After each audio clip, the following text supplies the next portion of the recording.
Semangat pagi sahabat Jejak Sepatu Planters. Bertemu kembali di channel Jejak Sepatu Planters. Kali ini kita akan membahas tentang cara aplikasi pupuk borat. Setelah kita menyelesaikan beberapa konten tentang borat, yakni fungsi dan gejala defisiensi boron, hubungan boron dengan penyerbukan atau polinasi, bagaimana rekomendasi pupuk borat dibuat, dan bagaimana kandungan boron di daun, dan kemudian yang terakhir kami ada mengulas sepintas tentang white strip atau belang putih pada daun tanaman kelapa sawit, apakah ada hubungannya dengan defisiensi boron, yang ternyata bukan, tetapi hubungannya dengan ketidakseimbangan nitrogen dengan kalium. Dari konten-konten tersebut ada pertanyaan-pertanyaan yang muncul, bagaimana cara aplikasi borat yang tepat.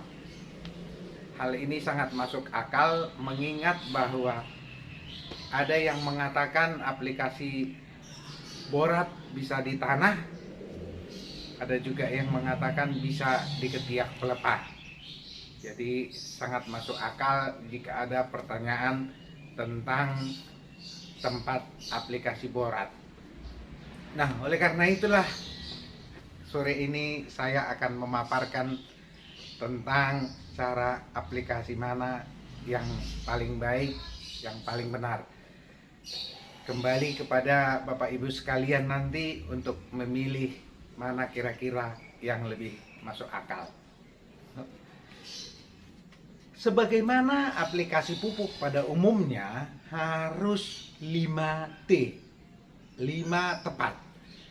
Tepat yang pertama yaitu tepat jenis pupuk, yang kedua tepat dosis, yang ketiga tepat waktu, yang keempat tepat sasaran atau tempat aplikasinya, dan yang kelima tepat cara mengaplikasinya. Baik, mari kita mulai dari yang pertama, yaitu tepat jenis pupuk. Ada berbagai merek atau jenis pupuk borat di pasaran. Yang paling penting adalah berapa kandungan B2O3.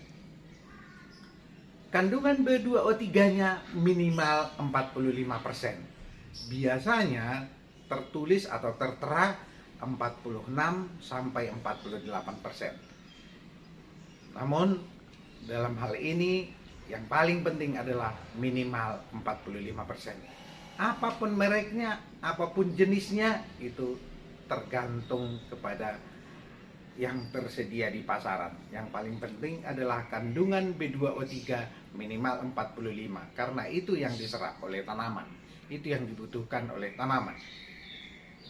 Yang kedua yaitu tepat dosis.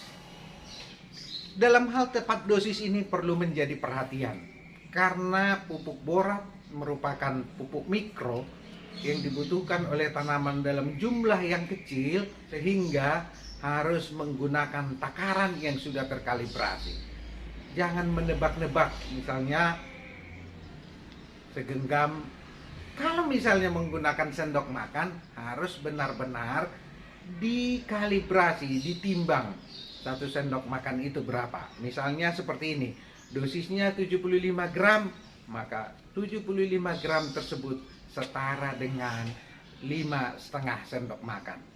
Ini sangat penting, harus tepat dosis supaya semua tanaman mendapatkan dosis yang sama. Yang ketiga, tepat waktu. Ini juga penting menjadi pertimbangan. Menurut hemat kami, jika dosis 100 gram atau lebih per pokok per tahun, sebaiknya dibagi dengan 2 rotasi atau 2 kali aplikasi, yaitu 50 gram dan 50 gram. Kalau dosisnya 150 gram per pokok per tahun, 75 gram dan 75 gram. Dan jika 200 gram per pokok per tahun, 100 gram dan 100 gram. Mengapa hal ini penting? Karena memang dibutuhkan dan jumlah kecil supaya bertahan dalam waktu yang lama, atau istilahnya sustain, ada tersedia selalu. Maka lebih baik 2 aplikasi. Bahkan di areal pasir 3 kali aplikasi dalam 1 tahun. Ya, harus dihindari tanaman mengalami defisiensi pupuk mikro, karena defisiensi pupuk mikro akan mengganggu penyerapan unsur hara yang lain. Dan jika terjadi defisiensi, maka tanaman membutuhkan waktu untuk recovery, untuk perbaikan. Ketika tanaman memerlukan waktu untuk recovery, maka dia akan fokus kepada pertumbuhan vegetatif dan dapat mempengaruhi produksi.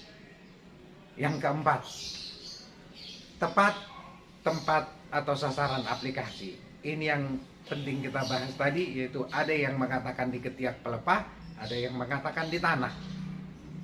Hasil penelitian atau hasil percobaan bahwa aplikasi di ketiak pelepah, di mana di aplikasi pada pelepah yang sedang berbunga, ternyata dapat meningkatkan viabilitas polen atau dapat meningkatkan perkecambahan polen, sehingga jumlah polen yang aktif yang dapat membuahi lebih bagus. Tetapi hal ini mungkin sulit dilakukan pada pokok yang tinggi, karena bagaimana mau aplikasi di pelepah yang sedang berbunga. Namun barangkali bisa diaplikasi di bagian pelepah di bawah, di ketiak pelepah yang bawah. Namun penelitian tentang ini belum ada, apakah itu juga mempengaruhi viabilitas polen. Kami kira tidak. Tadi itu mempengaruhi viabilitas polen karena seperti kita ketahui, boron tidak mobile di dalam jaringan tanaman, sehingga ketika diaplikasi di ketiak pelepah yang sedang berbunga, maka itu dapat meningkatkan viabilitas polennya. Nah, bagaimana dengan aplikasi di tanah atau di piringan? Ternyata bahwa aplikasi di tanah ataupun di piringan dapat meningkatkan kandungan boron daun. Jika kandungan boron di daun sudah lebih baik, harapan kita kandungan boron di jaringan-jaringan yang lain juga akan lebih baik. Sehingga dengan hal ini kembali kepada kita semua, Bapak Ibu terutama yang mengambil keputusan apakah mau aplikasi di tanah atau di aplikasi di ketiak pelepah. Kedua-duanya tadi sudah kami paparkan pandangannya seperti apa. Namun kalau boleh kami sarankan, kami lebih memilih di aplikasi di tanah, karena kontak dengan tanah akan tersimpan boronnya di sana dan nanti bisa diserap oleh tanaman karena langsung kontak dengan akar-akar tanaman. Nah, tepat yang kelima yaitu caranya. Jadi dalam hal ini kami menyarankan aplikasi di tanah, maka caranya adalah ditabur merata dengan jarak 50 sampai 1 meter dari pangkal batang. Ya, ditabur merata secara melingkar dengan jarak 50 sampai 100 cm dari pangkal batang. Ya, melingkar. Dan penaburan yang benar adalah nyaris tak kelihatan seperti ini ya, nyaris tak kelihatan. Nah, itulah 5 tepat yang kami sarankan di dalam aplikasi boron. Tambahan yang penting juga adalah pupuk boron itu pupuk yang mahal. Maka pupuk borat itu harus dituang dengan hati-hati supaya tidak tumpah, dan sebaiknya menggunakan alas sehingga jika ada tumpahan langsung tertampung.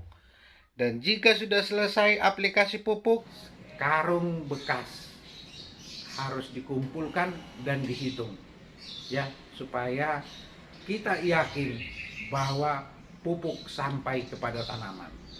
Dan selama aplikasi juga harus dilakukan pengawasan yang betul-betul supaya 5T tadi dapat tercapai. Hal lain yang sangat penting juga adalah kesehatan dan keselamatan tenaga kerja yang mengaplikasi pupuk borat. mereka harus dilengkapi dengan APD atau alat pelindung diri.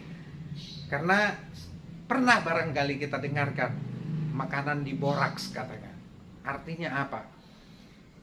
Borat itu bisa menjadi bahan pengawet, sehingga kalau kontak dengan tubuh kita pasti ada reaksi yang kurang baik dengan tubuh kita. Oleh karena itu sangat penting diperhatikan kesehatan dan keselamatan karyawan atau tenaga kerja yang mengaplikasi pupuk borat. Kalau bagi kami, jika tidak menggunakan APD yang lengkap, lebih bagus tidak usah aplikasi pupuk borat. Demikian konten tentang cara aplikasi borat pada hari ini. Ya, semoga informasi ini bermanfaat. Teman-teman, sebentar, jangan ditutup dulu. Ternyata buat konten di kota itu sangat sulit loh. Banyak sekali gangguan. Ada bunyi pompa air, ada bunyi pesawat, ada bunyi orang jual roti, ada burungnya orang, ada anjing guguk, ada mobil, ada pesawat lewat, macam-macam lah. Ada anak nangis. Jadi terganggu. Namun demikian harus tetap berusaha untuk memberikan yang terbaik. Terima kasih. Salam sehat. Salam jejak sepatu planter. Semangat pagi.